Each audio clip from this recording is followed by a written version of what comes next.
جو ایک شخص نے ایک لڑکے نے مسئلہ پوچھا کہ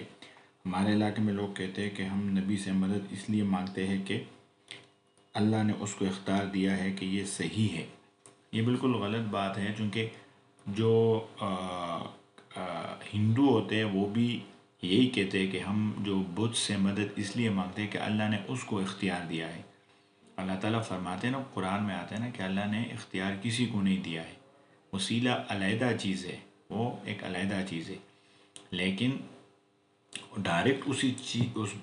بت سے یا دربار میں جا کے یا ڈائریکٹ نبی سے مدد مانگنا وہ بالکل غلط ہے۔ اچھا، آپ گھڑی دائیں ہاتھ میں باندھتے ہو، اس کا حدیث میں کوئی ذکر ہوا ہے کہ نہیں ہوا؟ حدیث میں ذکر نہیں ہے، حدیث میں کہاں پہ اس ٹائم تو گھڑی نہیں تھی، لیکن یہ ہے کہ میں نے جتنے اپنے استادوں کو دیکھا تھا وہ اپنے جو گھڑی رکھتے تھے تو وہ دائیں ہاتھ سے، اور میں نے اتنا بھی دیکھا تھا کہ وہ یہ چین والی گھڑی وہ پٹی والی وہ نہیں کرتے تھے، چین والی گھڑی وہ پہنتے تھے۔ دوسری بات یہ ہے کہ چونکہ بائیں ہاتھ پہ اس لیے باندھا جاتا ہے کیونکہ دائیں ہاتھ ہمیشہ لوگ کام کرتے ہیں، تو اس لیے جیسے میں کام کرتا ہوں یہ بار بار نا اس طرح لگتا ہے، جو ہم لکھتے ہیں یہ بار بار لگتا ہے، لیکن خیر میں تو عادی ہو گیا ہوں، بس کرنا ہے، تو اس لیے اس ہاتھ پہ لوگ باندھتے ہیں کیونکہ اس ہاتھ کا یوز کم ہوتا ہے۔ تو اگر کوئی بائیں ہاتھ پہ باندھے تو بھی کوئی مسئلہ نہیں، یہ صحیح ہے۔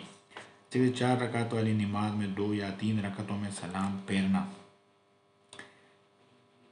2 یا دوسرے رکعت میں اگر غلطی سے وہ سلام پھیرے 4 رکعت والی نماز میں، تو جیسے اس نے سلام پھیرا چاہے ایک سائڈ پہ ہو چاہے دونوں سائڈوں پہ ہو، چپ چاپ کھڑا ہو جائے اور